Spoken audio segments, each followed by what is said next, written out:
What's up, guys? It's your Money Cat. Today we're going to take a look at Alibaba, stock symbol BABA. I've been keeping an eye on this stock and it's still going down, but I think there is a pretty good opportunity to buy or start buying either now or in the near future, as I think the bottom is coming up very soon. So we're going to first take a look at what's been going on with the company as it's been making headlines. A few months ago, Jack Ma at a conference of some sort, this was right before his another company, the Ant Group, was about to IPO. And he was, I don't know what he was doing, answering questions or just speaking. But during that, he basically dissed current Chinese banking regulators and current rules, saying that they're old dinosaurs using old methods, old rules to try to navigate through the current times. And as you can imagine, this did not sit very well with those regulators as well as the Chinese government. There's a saying in the US, don't fight the Fed. But this is like 10 times truer in China. You do not want to be on the wrong side of the government, as the government can pretty much control everything and they do whatever they want. And so because of this, well, at least partly because of this, the Chinese government basically shut down Ant Group's IPO. This article says Chinese president personally shut down that project. Not only that, there's been reports that China is investigating Alibaba for antitrust or anti-monopoly actions. If this was in the US for a US company like Facebook or Google, which happens really all the time every single year, I just brush it off as that never really accumulates to anything. But because this is being handled by the Chinese government, I'm a little more worried than I would have been if this was being handled by the US government.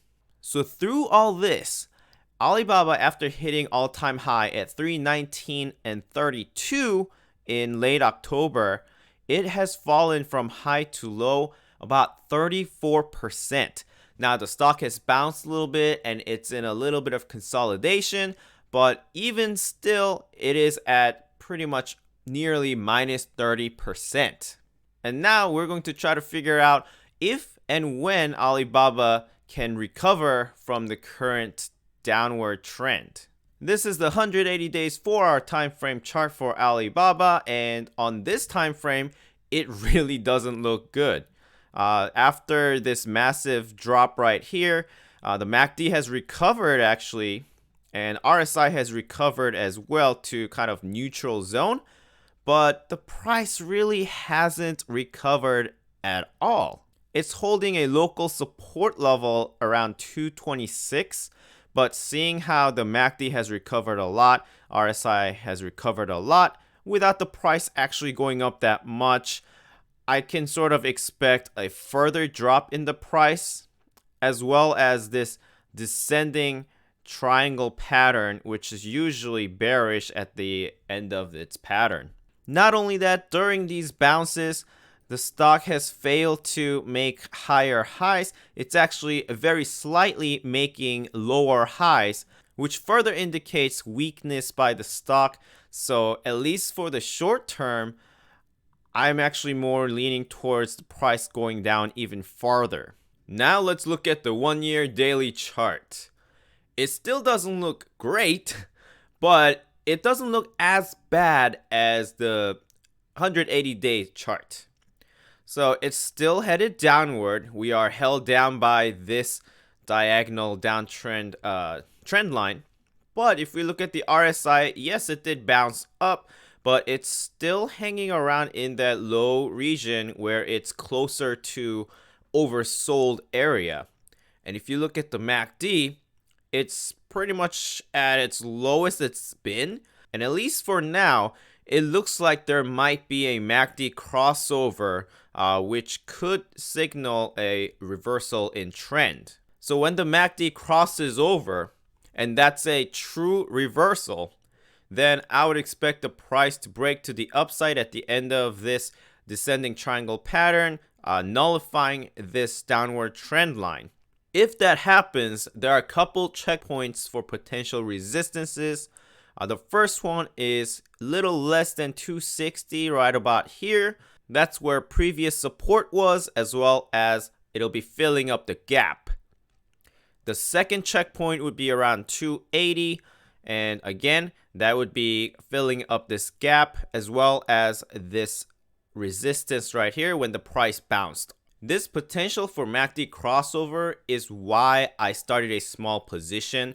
I realize the price can go even lower than this, but in case this happens, I'm already in position, and I think psychologically it's much easier to navigate if you have a small position already. So I'll be adding to the position if the price reverses and there's a confirmation of breaking above this downward trend line.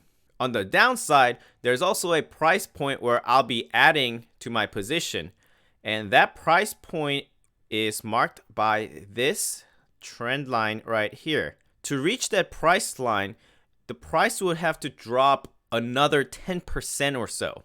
Now you might be asking, where did that trend line come from and why that trend line? So to answer that question, we are going to go to a 3-year weekly time frame chart. This trend line began at the lowest point of Alibaba within the last 3 years, and that was at around 130 right here. And it has bounced off of this trend line once, twice, and 3 times. Then it had this massive rally up and a massive crash right now. So once it reaches that trend line again, and that would be, I think that would be around like $200. I'm expecting that to hold and bounce like previous times. We also have this green line right here, which is the 180 days moving average, and that is coming right up underneath this trend line, which could provide additional support. At the end of the day, the main reason why I think Alibaba will recover is one, because it is a dominant company in China. Some people call it the Amazon of China. I think a lot of the drama, events, animosity is geared towards Jack Ma, not the Alibaba itself. And this price drop has nothing to do with the fundamentals of the company. And great companies with intact fundamentals, meaning their stock price did not drop because anything changed with their business itself, they usually do recover. The investigation by the Chinese government is a little bit of concern because they probably do things differently than how US government does their investigation into big companies. So that's a little bit of unknown. I don't know how it's going to pan out, and I don't know what the downfall might be. But even with the worst case scenario, I think Alibaba will be able to recover over the long run. Taking a final look at the chart, if we assume the price drops 10% more, then the RSI would probably be lower, which should be pretty close to the lowest it's ever been in 3 years. MACD will be slightly lower, which again is getting closer to as low as it has been, and that's at the all-time low within this 3-year period. So at that point, I think the upside is much greater than downside, especially for a great company like Alibaba, whose fundamentals have not changed. So at that price point near $200, I see a lot of potential support. So that's where I'll be adding to my position even more. I think for both short-term and long-term, Alibaba at current price gives you a really nice risk to reward ratio. Thank you so much for watching. I appreciate your support. Please like the video and subscribe to the channel for more videos like this. With that said, I'm your Money Cat. I'll see you next time.